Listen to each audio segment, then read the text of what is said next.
जय हिंद साथियों, यदि आप डेली एंट्रेंस एग्जामिनेशन का प्रिपरेशन कर रहे हो, अब आप आखिरी समय है, 27 फरवरी को एग्जाम होने वाला है, जिसका अभी तक कंफर्मेशन नहीं हुआ, लेकिन उम्मीद है कि 27 फरवरी को एग्जाम हो जाएगा।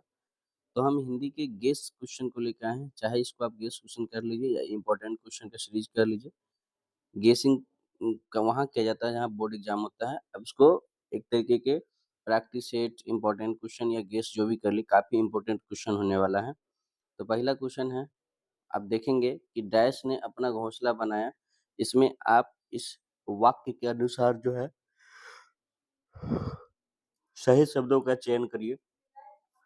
तो घोंसला की कौन बनाता है? चीता बनाता है? नहीं। शेर बनाता है? नहीं। हाथी? नहीं। चिड़िया बनाएगा। तो कबूतर ने अपना घोंसला बनाया। इस तरीके से आप इसको बना सकते हैं। निम्नलिखित में से उस विकल्प का चयन करें जो तलवार सिर पर लटकी रहना मुहावरा, यानी मुहावरा है तलवार सिर पे लटकी रहना का आपका मुहावरा का अर्थ क्या होगा? मतलब क्या होगा? भयंकर खतरा बना रहा रहना होगा, है ना? हमेशा तलवार अगर लटका है सर पर तो क्या है? खतरा ही है। तो भयंकर खतरा बने रहना होगा। दिए गए वाक्य का वह भाग ज्ञात करिए जिसमें कोई त्रुटि हो। वास्तव में ईश्वर ने सभी को स्वतंत्रता उत्पन्न किया है, तो इसका उत्पन्न किया है, ये आपके क्या है? त्रुटि है। स्वतंत्रता प्रदान की है, उत्पन्न नहीं होता है, ठीक है? दिए गए वाक्य में रेखांकित खंड को प्रतिस्थापित करने के लिए उपयुक्त विकल्प का चयन करिए। जीवन अवसरों में एक धारा है। इसका करेक्ट आंसर हो जाएगा आपका क्या? अवसरों की एक धारा है। अवसरों में एक धारा नहीं है, अवसरों की एक धारा है।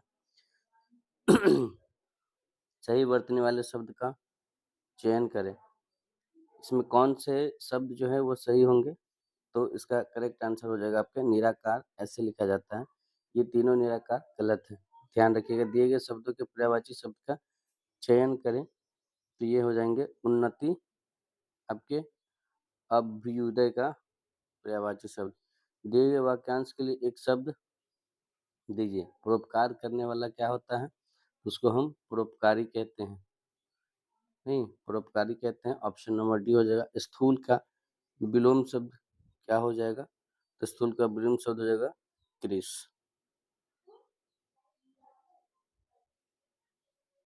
महेंद्र किस प्रकार की संधि का उदाहरण है? तो ये गुण स्वर संधि का उदाहरण है।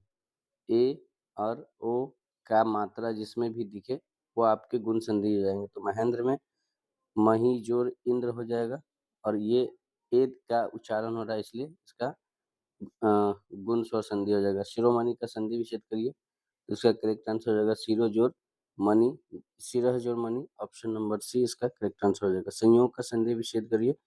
तो संयोग का संधि विच्छेद हो जाएगा आपका समजोड़ योग।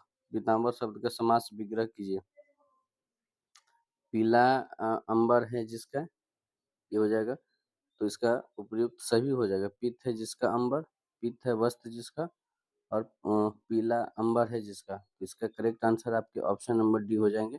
निम्नलिखित में से प्रत्यय रहित शब्द कौन है? तो वो हो जाएंगे आपके कुख्यात, जो प्रत्यय के बिना है। झंडा का पर्यायवाची शब्द बताइए। तो झंडा का पर्यायवाची शब्द आपका क्या हो जाएगा? ये हो जाएंगे केतन। ध्यान रखिएगा, निम्नलिखित में से उपसर्ग रहित शब्द का जिसमें उपसर्ग नहीं है वो कौन से ऑप्शन है? तो वो रूपक है, जो कि आपके अलंकार है। कमल नयन में कौन सा अलंकार है? तो इसका करेक्ट आंसर हो जाएगा आपके रूपक अलंकार है। निम्नलिखित में से दीर्घ संधि युक्त पद कौन सा है? जिसका करेक्ट आंसर हो जाएगा महर्षि। करुण रस का अस्थाई भाव क्या है? तो इसका करेक्ट आंसर हो जाएगा आपके शोक है। रस के कितने अंग होते हैं? तो रस के आपके 4 अंग होते हैं। सभी क्वेश्चन को आप जितनी बार हो सके प्रैक्टिस कर लीजिएगा। एग्जाम के पॉइंट ऑफ व्यू से काफी इंपॉर्टेंट है, ठीक है। निम्नलिखित में से मात्रिक सम छंद का कौन सा उदाहरण है? तो इसका करेक्ट आंसर होगा चौपाई। तापस बाला सी गंगा कल में कौन सा अलंकार है? तापस बाला सी में कौन सा अलंकार है? तो इसका करेक्ट आंसर हो जाएंगे आपके उपमा अलंकार। चरण कमल बंदो हरिराई में कौन सा अलंकार है? ये सभी क्वेश्चन बार बार पूछे जाते हैं। ये रूपक अलंकार का पार्ट हो जाएगा। उसके बाद ज्यो ज्यो बुरे श्याम रंग त्यों तो उज्ज्वल होए में कौन सा अलंकार है? तो ये आपके हो जाएंगे विरोधाभास अलंकार। कनक कनक के सौबनी मादकता अधिकाय या खाए बौरात न व खाए बौरा उपयुक्त पंक्ति में कौन सा अलंकार है? तो ये आपके हो जाएंगे यमक अलंकार। गद्यांश को पढ़कर प्रश्न के उत्तर दीजिए। भारत माता को हम नमन करते हैं, उत्तर में हिमालय। तो इस सबको पढ़ेंगे और इसमें पूछा जाता है कि फसलें और पके फल किसकी देन है? तो इसका जो आंसर हो जाएगा, जैसे ही आप पढ़ेंगे तो आपको पता चलेगा कि नदियों के जो है देन है। नदी जब पानी नहीं मिलेगी तो फसल और फल कहाँ से उगेंगे? तो ये आपके रहे 20 most VVI question, guess question, जो कि आप इसको करना ज़रूरी है एग्जाम के लिए, अगर आप एग्जाम के प्रिपरेशन कर रहे हैं तो।